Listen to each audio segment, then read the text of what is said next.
যখন প্রথম ভাবা হলো যে মেয়েরা অভিনয় করবে, তখন এই ওয়ার্ডটাই বলা হতো, ওর মেয়েটা সিনেমায় নামলো। তো এই এই না- এই নামলো কথাটা কিন্তু খুব ছোট করে দেখা হচ্ছে। আমি যেটা মনে হয়েছে আমার, যেটা আচ্ছা, এটা নিচু নিচু করে দেখা। নামলো কেন ভাই? সে তো যাচ্ছে একটা অভিনয় করে দর্শকের মনোরঞ্জন করার জন্য।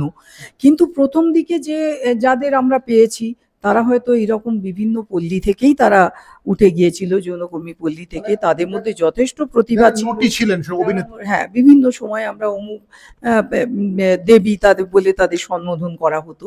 তাদের দিয়ে যখন যখন করানো হতো, তারপরে যখন আমাদের মতো এরকম বিভিন্ন আ নিম্নবিত্ত বা মধ্যবিত্ত ফ্যামিলির থেকে যখন মেয়েরা আসতে থাকলো, তখন কিন্তু এই কথাটা এখনো বোধহয় সেই প্রচলনটাই রয়ে গেছে যে অমুকের মেয়েটা সিনেমায় নামলো। আচ্ছা, সিনেমায় নামলো কথাটা কেন বলছেন?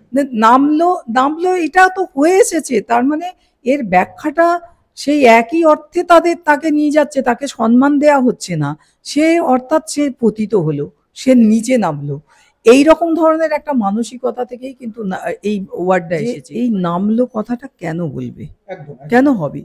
তো একজন মানুষ, সে দর্শকের মনোরঞ্জনের জন্য সে একটা অভিনয় জগতে এসেছে।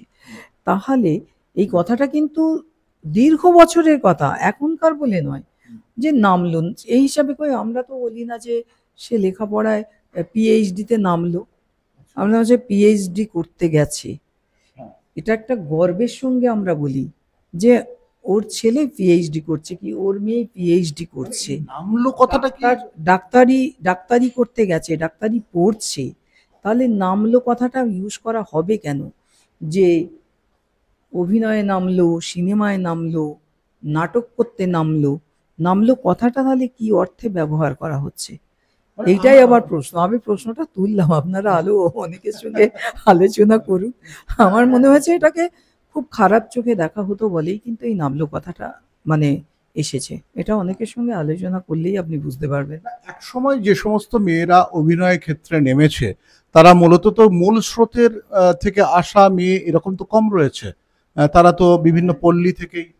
ওই জন্যেই তো তখন বলা হতো। সেই থেকেই যে মানে কথাটা রয়ে গেছে, সেইখানে এখনো এবার দেখুন এই পেশাটার অনেক পরিবর্তন এসেছে। আমরা মানি বা না মানি, যৌনকর্মী, যৌন পেশা এই নিয়ে মানুষের যে একটা একটা খুব ন্যক্কারজনক যে ধারণা যেটা ছিল, মানুষ একেবারেই এটাকে নিতে পারত না।